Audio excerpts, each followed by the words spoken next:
Méditation de Reinhard Hirtler. Good morning, good morning, good morning to all the happy husbands and wives all over the world. Bonjour, bonjour, bonjour à tous les heureux époux et épouses du monde entier. Now, the Bible has told us how husbands need to treat their wives. La Bible nous dit comment les époux doivent s'occuper de leurs femmes. I think this is a very high standard. Nevertheless, it's a biblical teaching. Je pense que c'est un standard très élevé. Cependant, c'est un enseignement biblique. To give yourself up, to sacrifice yourself, to be willing to die for her. De se livrer vous-même, de se sacrifier, d'être prêt à mourir pour sa femme. And now in verse 26, the Bible tells us, or Paul teaches us, why Jesus did this for the church. Alors la Bible dit au verset 26, où Paul nous enseigne pourquoi Jésus fit ceci pour l'Église. To make us holy and pure, cleansing us through the showering of the pure water of the Word of God. Afin de nous rendre saints et purs par l'eau pure de la parole qui nous purifie. Why does the apostle of Paul bring this in when he's talking about husbands, how they treat their wives? Pourquoi l'apôtre Paul évoque-t-il cela lorsqu'il parle de la manière dont les époux doivent se comporter envers leurs épouses? It almost looks like the apostle Paul is talking to husbands, how they need to treat their wives, and now he's teaching theology, church ecclesiology. Il semble presque que l'apôtre Paul voulait parler aux époux, à savoir comment ils devaient se comporter avec leurs épouses, et maintenant il enseigne une théologie, respectivement l'ecclésiologie. I don't think he's trying to teach ecclesiology here. He's talking still about the husband and wife. Je ne pense pas qu'il essaye d'enseigner l'ecclésiologie. Il parle encore et toujours des époux et des épouses. Look, the truth that he's trying to show us here. Regarde la vérité qu'il veut nous montrer ici. He's comparing husband and wife relationship to the relationship of Jesus and the church. Il compare la relation de l'époux et de l'épouse avec la relation de Jésus avec l'Église. And let me show you something here. J'aimerais ici te montrer quelque chose. Who started first? Jesus sacrificing his life for the church or the church surrendering and submitting to Jesus? Qui a fait le début, le premier pas? Est-ce Jésus qui a offert sa vie pour l'Église ou est-ce l'Église qui s'est livrée à Jésus et qui lui fut soumise? Paul is showing us an important spiritual principle that Jesus is the one who took the initiative and then the church responded. Ici, Paul nous montre un principe spirituel important. Jésus prend l'initiative et l'Église réagit en fonction de cette initiative. So I believe that's the truth that he's telling us is that, look, you husbands, stop worrying to get a submissive wife. You start the process of radically loving her. Je crois que Paul veut partager la vérité suivante. Vous, époux, arrêtez d'avoir à l'idée d'avoir une femme soumise et au lieu de cela, commencez de l'aimer radicalement. And then the interesting thing that Paul is teaching us here too. Ensuite, Paul nous enseigne ici quelque chose d'intéressant. Now, before I say that, I want to say something else. Mais avant de raconter ceci, j'aimerais encore dire autre chose. And I know a lot of people are not going to like that because they never do, and I've said it for decades. Je sais que beaucoup de personnes ne l'aimeront pas, car ils ne l'ont encore jamais aimé. That's fine. You don't have to like what I say. Depuis déjà des décennies, je dis que But I believe in the majority of the marital problem, it's the fault of the husband. Je dis que c'est en ordre et que vous ne devez pas aimer ce que je dis. Mais je crois que dans la plupart des problèmes de couple, l'époux est coupable.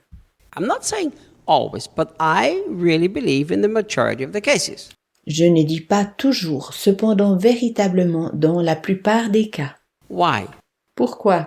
Because here in this teaching we see Jesus initiated and the church responded.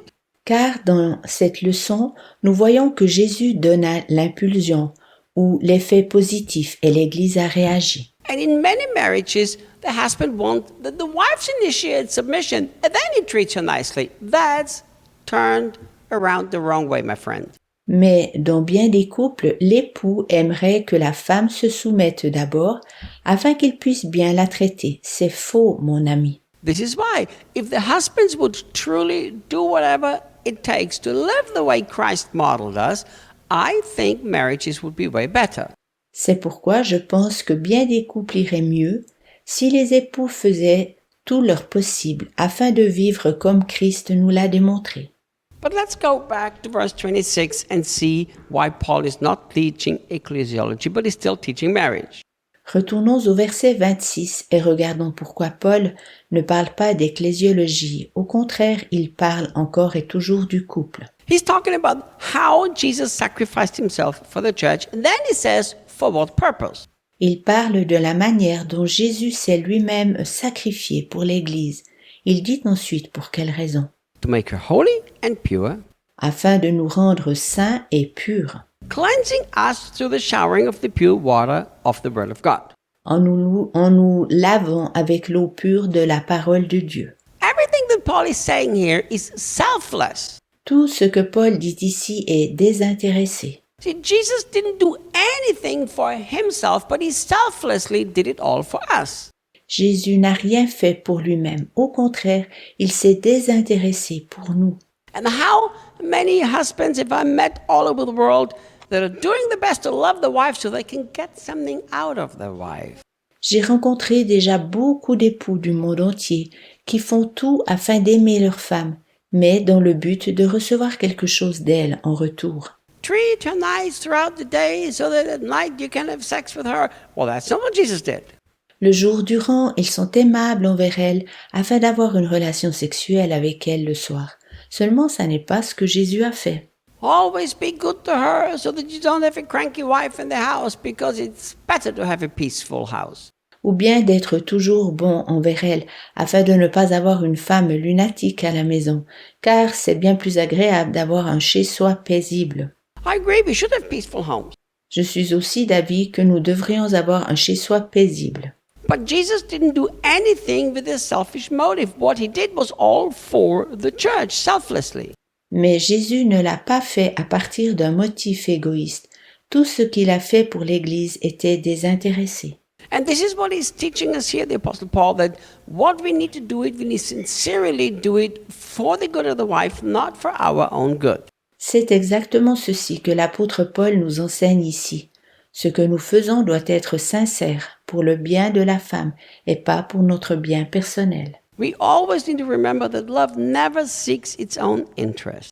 Nous devons toujours nous rappeler que l'amour ne recherche jamais son propre intérêt. And in marriage, we need to model this, that we don't do things for our wives so that we can get something back at the end of the day. Nous devons être un exemple dans le couple afin de ne rien faire pour nos femmes dans le but de recevoir quelque chose en retour en fin de journée. It needs to be so selfless that even if the wife chooses never to submit, we still love her unconditionally. Ce doit être si désintéressé que nous continuons d'aimer notre femme sans intérêt, même si elle s'est décidée de ne pas se soumettre. Doesn't 1 Corinthians 13 tell us that love never fails? 1 Corinthiens 13 ne nous dit-il pas que l'amour ne cesse jamais? Even in marriage, love never fails. De même dans le couple, l'amour ne cesse jamais. See you guys tomorrow. À demain!